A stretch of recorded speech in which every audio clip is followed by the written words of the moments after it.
제가 이렇게 마치고 나니까 통독반을 끝나고 나니까 너무 뭐라고 할까? 새로운 어떤 제 패러다임이 좀 바뀌어버렸어요. 제가.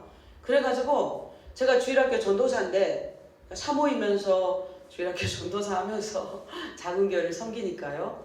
저도 신학을 더 공부했고 그래가지고 주일학교 설교를 매주 재밌게 잘 했어요. 인기도 있었고 아이들이 또 잘 따르고 반응도 좋았고 제가 뭐 그렇게 말을 잘 못하지도 않고 그러니까요.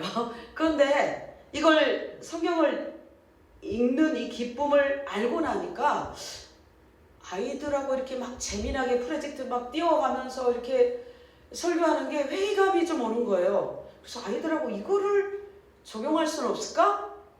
이런 고민을 제가 하게 됐어요. 그래가지고 애들한테도 이걸 읽히고 싶다. 이런 열망이 제 안에 막 일어나는 거예요. 근데 기존 드리던 예배가 있는데 그 안에 이거를 갖고 들어가려니까 시간이 안 나잖아요. 그리고 안 맞아. 서로 어울리지 않잖아요. 그래서 읽히고는 싶고 그래서 막 고민을 하기 시작했어요. 이거는 근데 막 포기할 수가 없는 거예요. 제가 너무 뿌듯하니까. 제가 성경을 짧은 기간 안에 알아지는 것 같고 신학도 공부했고 사모니까 뭐 성경을 좀 부끄럽지 않을 만큼은 알아야 되니까 저도 나름 노력을 했어요. 막 필사도 해보고 도서관 다니면서 했는데 모르겠더라고요. 성경이 너무 어려워서. 그래서 포기하고 살았거든요. 근데 이거 좀 읽으니까 뭐가 좀 알 것 같은 거예요. 굉장히 재밌어요. 일단 성경이 일단 그렇게 어렵지는 않구나, 좀 재미지구나, 이것을 아는 거예요. 제가. 그러니까 애들하고 나누고 싶죠. 제가. 그래가지고 고민하다가 제가 막 지혜를 구했어요. 하나님, 아이들하고 이걸 하고 싶은데 어떻게 하면 좋을까요? 계속 이렇게 지혜를 구하는데 어느 날 딱 그 생각이 났어요. 설교하는 설교를 그 예배 시간에서 빼고 이것을 가지고 들어오자. 성경 읽기를 그 시간에, 내가 설교하는 그 시간에 성경 읽기를 하면 되겠구나. 그 생각이 딱 났는데요. 두 가지 마음이 제 안에서 일어났어요. 하나는 너무 기뻤고 하나는 너무 놀래가지고 제가 놀래서 제가 그 생각에 제가 놀란 거예요. 설교를 안 하고 예배를 드리다니? 아무도 해보지 않은 일이잖아요. 아무도 그렇게 해봤다는 얘기를 저는 들어본 적이 없어요. 역사 이래로. 설교를 안 하고 성경을 읽는다? 그러니까 제가 그 생각을 하나님께 지혜를 구했고 하나님 주신 생각인데도 깜짝 놀라는 거예요. 두려운 거예요. 제 안에서 일어난 이 생각이. 한 가지는 반갑고 하나님 주신 생각이라는 확신이 있고. 그래서 제가 목사님께, 제 남편 목사님께 여쭈었죠. 담임 목사님이니까 뭐 내가 이렇게 하려고 하는데 어떻게 생각하시냐고. 지루하게 아이들하고 제가 설교 설교를 제가 안 하고 요거를 가지고 애들하고 읽히고 싶다고. 그러니까 뭐가 문제냐고 해보시라고. 그래서 제가 하기를 시작합니다. 그리고 아이들하고 이제 이거를 줄치면서 읽으면서 그렇게 시작을 했어요. 처음에 주일학교에 적용할 때는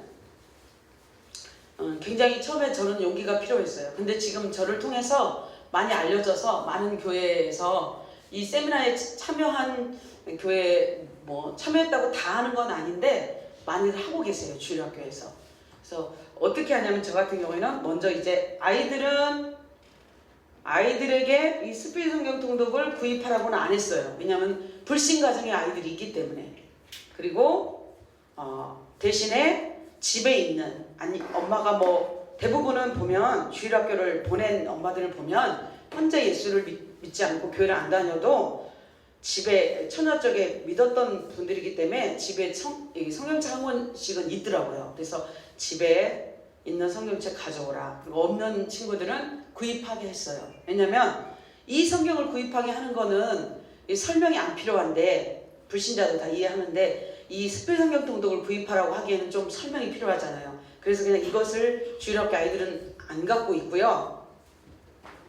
주일학교 아이들을 이것을 매주 들고 오게 해요. 자기 성경책을 가지고 오게 했어요. 그래서 제가 읽어줘요. 제가 이 스필 성경 통독을 가지고 창세기를, 그래서 오늘 1장 2장 하겠어요 하면은 아이들이 이 책을 펴놓고 제가 읽으면 입으로 따라 읽으면서 눈으로 보고 색칠을 하는 거예요. 그런 식으로 해서 한 장, 두 장, 어떤 주에는 두 장도 나가고 어떤 주에는 세 장, 어떤 주에는 짧은 장은 5장씩 나가면서 진도가 나가는데요. 처음엔 어려웠어요. 애들도 생전 처음 보는 거잖아요.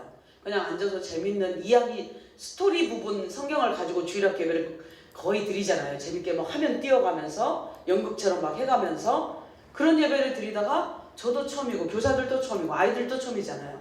상당히 어려웠어요. 근데 한 주, 두 주 하니까 잘 따라오게 됐고 몇 개월 하다 보니까 아이들의 성경이 제가 소그룹 통독반 하면서 이렇게 성경이 차곡차곡 쌓여가고 알아지는 것 같은 기쁨을 아이들이 누리기 시작하는 것을 제가 봤어요. 그래서 하나님께서 이 주신 감동을 순종하고 따르길 참 잘했구나. 그 중에 한 친구는요, 모든 아이들이 다 물론 눈이 똘망똘망하고 다 재밌어하는 건 아니에요. 근데 한두 명의 친구는 제가 보니까 이 구약이 굉장히 어렵잖아요. 사무엘상과 열왕기상과 이런 부분 할 때 막 유다 이스라엘이 분열 왕국에 대해서 막 섞여 있고 막 이런 부분들 왕들 이야기 되게 어렵고 막 이름도 똑같은 왕이 막 같은 시대에 있고 막 어디 왕인지 우리도 읽으면서 헷갈리고 그런데 이렇게 간추려 놓은 것을 가지고 색칠한 걸 또 읽고 그 다음 주에 예배를 드릴 때 다시 지난주에 했던 걸 복습하고 이렇게 해가니까 3번 반복이 되는 것 같은 거예요. 그러니까 아이들이 그 중에 한두 명은 제가 경험한 그 성경을 알아지는 기쁨을 누리는 것 같은 거예요. 퀴즈 내기를 하면 맞춰요. 그 어려운 거를. 그래서 제가 놀라는 거예요. 제가 놀라면서 제가 막 감동을 받으면서 어머 아이들도 알아채는구나. 이렇게 성경을 편집해놓고 요약해놓고 읽히고 색칠하고 하니까 애들도 알아가는 거예요. 굉장히 즐거워했어요. 나중에는. 이제 아쉬운 거는 이거를 다 못되고 끝까지 못하고 그렇게 시작했던 주일학교가 다 못하고 저희가 안산으로 오게 됐어요. 지금도 그 부분이 끝까지 다 못 맞춰주고 온 게 좀 아쉬움으로 남지만 어쨌든 주일학교도 적용할 수 있다는 거 그렇게 할 수 있고요.